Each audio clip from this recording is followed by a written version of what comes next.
Hi hello കൂട്ടുകാരെ, എല്ലാ കൂട്ടുകാർക്കും ചെമ്പനീർ പൂവിൻ്റെ നാളത്തെ ഒരു അടിപൊളി പ്രൊമോ റിവ്യൂലേക്ക് സ്വാഗതം. രേവതി ആണെങ്കിൽ സച്ചിക്ക് ഒരു കാറ് നോക്കിയിട്ടുണ്ടായിരുന്നല്ലോ. ആ കാറൊന്ന് ഓടിച്ച് നോക്കാൻ വേണ്ടിയിട്ട് സച്ചിനെ വിളിപ്പിക്കാൻ രേവതി ആണെങ്കിൽ മകേഷിനെ കൊണ്ട് കോൾ ചെയ്യിപ്പിക്കുകയാണ്. അങ്ങനെ മകേഷ് വിളിച്ചിട്ട് സച്ചിയോട് പറയുന്നുണ്ട്, ആ സച്ചി, ഞാൻ എൻ്റെ ഒരു കൂട്ടുകാരന് വേണ്ടിയിട്ട് ഒരു കാറ് നോക്കിയിട്ടുണ്ട്, നീ ഒന്ന് വന്ന് ഓടിച്ച് നോക്കിയിട്ട് എങ്ങനെയുണ്ടെന്ന് നിൻ്റെ അഭിപ്രായം ഒന്ന് പറയണമെന്ന് പറയുമ്പോൾ സച്ചി ചോദിക്കുകയാണ്, ഏത് കൂട്ടുകാരനാടാ നിൻ്റെയെന്ന് ചോദിക്കുകയാണ്. അത് പിന്നെ സുഗുണൻ എന്നാണ് കൂട്ടുകാരൻ്റെ പേര് എന്ന് പറയുന്നത്. ഓ സുഗുണൻ, ഞാനറിയാത്ത ഏത് സുഗുണൻ എന്ന് ചോദിക്കുമ്പോൾ രേവതി ആണെങ്കിൽ അയ്യോ എന്ന് പറഞ്ഞ് തലയിൽ കൈ വയ്ക്കുകയാണ്.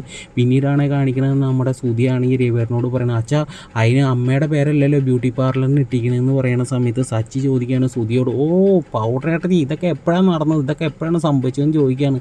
അപ്പോൾ ചന്ദ്രമതി ആണെങ്കിൽ മുഖം വീർപ്പിച്ചിട്ട് റൂമിൽ പോയിരിക്കണം. അപ്പോൾ സുധി വന്നിട്ട് പറയണത്, ആൻറ്റി ഞാനിതൊക്കെ പറയാൻ വേണ്ടി നിർത്ത് നീ എന്താ കരുതിയത്, നിൻ്റെ അച്ഛൻ വലിയ അമേരിക്കക്കാരനാണ്, മലേഷ്യക്കാരനാണെന്ന് കരുതിയിട്ട് നിന്നോട് ഞാനൊന്നും ചോദിക്കില്ല എന്ന് കരുതിയോ എന്ന് പറഞ്ഞിട്ട് പൊട്ടിത്തെറിക്കുന്ന സമയത്ത് ശ്രുതിയാണെങ്കിൽ പറയാം, അതിനിപ്പോൾ ഞാൻ എന്ത് ചെയ്തു എന്നാ, ഇതിപ്പോൾ പറയാത്തത് വലിയ തെറ്റായിട്ടൊന്നും എനിക്ക് തോന്നണില്ല എന്ന് പറയുന്ന സമയത്ത് ചന്ദ്രമതി അടിക്കാൻ വേണ്ടി ഇങ്ങനെ കയ്യോ അങ്ങനെ കേട്ടോ. എന്തടി നീ പറഞ്ഞത്, നീ ഇനി എന്തെങ്കിലും എന്നിൽ നിന്ന് ഒളിപ്പിച്ച് കഴിഞ്ഞ് കഴിഞ്ഞാൽ ഈ ചന്ദ്രമതി ആരാണെന്ന് നീ ശരിക്കും അറിയും. അതുകൊണ്ട് എന്തെങ്കിലും പറയാനുണ്ടെങ്കിൽ ഇപ്പം തന്നെ പറഞ്ഞോ, നിൻ്റെ ഒളിപ്പിച്ച് വെക്കുന്ന ആ പരിപാടി ഉണ്ടെങ്കിൽ അത് നിർത്തിക്കോ എന്ന് പറഞ്ഞിട്ട് ചന്ദ്രമതി നല്ല ഡോസ് കൊടുക്കുകയാണ് കേട്ടോ സുധിക്ക് സുഹൃത്തുക്കളെ. അപ്പോൾ എല്ലാവർക്കും ഈ ഒരു പ്രൊമോ റിവ്യൂ ഇഷ്ടമായിട്ടുണ്ടെങ്കിൽ ഒന്ന് ലൈക്ക് അടിച്ചൊന്ന് സബ്സ്ക്രൈബ് ചെയ്ത് സപ്പോർട്ട് ചെയ്യണേ.